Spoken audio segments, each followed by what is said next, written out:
हरिओम। इस श्रृंखला की पहली वीडियो में हमने बात की थी उन आसनों की जिनके माध्यम से आप अपने रोग प्रतिरोधक क्षमता यानी आप इम्यून सिस्टम को कैसे बूस्ट अप कर सकते हैं।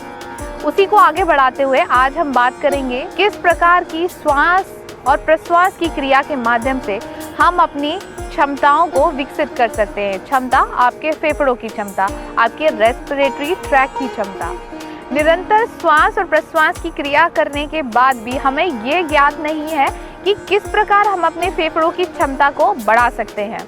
अगर आप किसी भी मेट्रो सिटी में रह रहे हैं या किसी ऐसे शहर में रह रहे हैं जहाँ पर जनसंख्या अधिक है, जहाँ पॉल्यूशन बहुत ज़्यादा है, तो उस स्थान पर आप कैसे सरवाइव करेंगे जहाँ की एयर क्वालिटी बहुत पुअर है। तो उस अभ्यास को करने से पहले हमें समझना होगा कि श्वास और प्रश्वास के मध्य ऐसी कौन सी चीज़ है जिनके द्वारा योगी जो बहुत लंबे समय तक जीवन जीते थे, जिनकी औसतन आयु 200 वर्ष से अधिक हुआ करती थी। तो 3 क्रियाएं होती हैं। एक इनहेलेशन जिसमें आपने सांस को शरीर के भीतर प्रवेश कराया, और दूसरा एक्सहेलेशन जो इससे शरीर से जो भी व्यर्थ जो वेस्टेज है वो उसको बाहर निकाला। लेकिन इसके अलावा भी एक क्रिया है जिसके बारे में शायद बहुत से लोगों को नहीं पता होगा। उसको कहते हैं रिटेंशन यानी कि कुंभक। श्वास लेने और श्वास छोड़ने के मध्य हम पॉज लेते हैं, रुकते हैं, उस क्रिया को कुंभक कहते हैं। जैसे सांस लिया,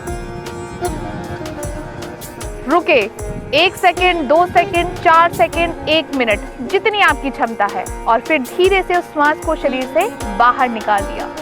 यह क्रिया कुंभक की क्रिया होती है और हमें श्वास भी इस क्रिया के माध्यम से ही लेनी चाहिए। आज हम उस स्थिति में हैं कि हमें अपने पुराने कल्चर के बारे में बहुत अधिक नॉलेज है ही नहीं, तो योग की क्रियाएं किस प्रकार की जाएं इसका भी ज्ञान हमें नहीं है। तो सीखते हैं इस क्रिया को। करना क्या है, किसी भी सहज स्थिति में बैठना है। आप अपने लेग को फोल्ड करके बैठ सकते हैं, जैसे जिस प्रकार अभी मैं बैठी हुई हूँ, या किसी भी स्थिति में आप अपनी चेयर, कुर्सी, सोफे, जिस भी स्थान पर आप बैठते हो, बेड पर भी आपको कॉन्शियसली इस क्रिया का अभ्यास करना है, तभी जाकर आप इसका लाभ उठा सकते हैं। एक इंटरेस्टिंग फैक्ट और मैं आपको बताती हूँ, जो हम इनहेलेशन करते हैं उसमें ऑक्सीजन का जो काउंट है वो 21% होता है, और एक्सहेलेशन में वही काउंट 16% होता है। यानी कि बहुत कम मात्रा में हम ऑब्जर्व करते हैं अपने शरीर में ऑक्सीजन, और उसमें भी हमें सही प्रकार से श्वास लेना नहीं आता। तो जो ऑक्सीजन, जो प्राणवायु हमारे शरीर में जा रही है वो उस क्षमता तक जा ही नहीं पा रही है जितनी हमें आवश्यकता है, और इसी का लाभ उठाता है हमारा एजिंग फैक्टर अपने काम को करना प्रारंभ कर देता है, और बहुत ही कम समय में हमें अपने चेहरे पर, हमारे शरीर पर झुर्रियाँ और झाइयाँ महसूस होने लगती हैं। तो बहुत सारे फैक्टर हैं जो प्रभावित करते हैं। तो शुरू करेंगे अभ्यास को। कुंभक के साथ श्वास और प्रश्वास की क्रिया, ये आपके लंग्स की कैपेसिटी को इंक्रीज करेगी, आपके रेस्पिरेटरी ट्रैक को और अधिक कार्य करने और अधिक ऑक्सीजन को कंटेन करने के लिए तैयार करेगी। तो किसी भी सहज स्थिति में बैठेंगे, कोमलता से आंखों को बंद करेंगे और पूरा ध्यान अपनी श्वास और प्रश्वास की क्रिया पर लगाएंगे।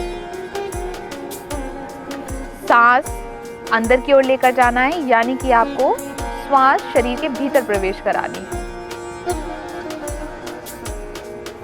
जब आपको लगे कि इससे अधिक आप श्वास शरीर के भीतर प्रवेश नहीं करा सकते, तो कुछ क्षण रुके, उस ब्रेथ को होल्ड करें शरीर के भीतर, और जब आपको लगे कि आपको श्वास को बाहर निकालना चाहिए तो सहजता के साथ उस श्वास को बाहर निकाल लीजिए। इस कुंभक को सहित कुंभक कहा जाता है, यानी कि आपने श्वास लेते हुए इस कुंभक को लगाया है। इस क्रिया को दोहराएंगे, दिन में जितनी बार आप दोहरा सकते हैं। कॉन्शियसली जब भी आपको याद आए इस क्रिया को दोहराएं और अपने इम्यून सिस्टम को बूस्ट करें, अपनी लंग्स कैपेसिटी को इंक्रीज करें और इस संक्रमण से बचें। अगला प्राणायाम विलोम प्राणायाम। आपने अनुलोम विलोम तो सुना होगा, लेकिन ये विलोम प्राणायाम है। इसमें सामान्य रूप से जैसे आप श्वास प्रश्वास करते हैं उसके विपरीत आपको श्वास प्रश्वास करनी है। किस प्रकार श्वास प्रश्वास करनी है? आप एक बार में इनहेल करेंगे जितना मैक्सिमम आप कर सकते हैं, और जब आपको एक्सहेल करना है तो जैसे आप सीढ़ियाँ उतरते हैं पॉजेस के साथ, वैसे ही आपको एक्सहेलेशन करना है। जैसे इनहेल, एक्सहेल,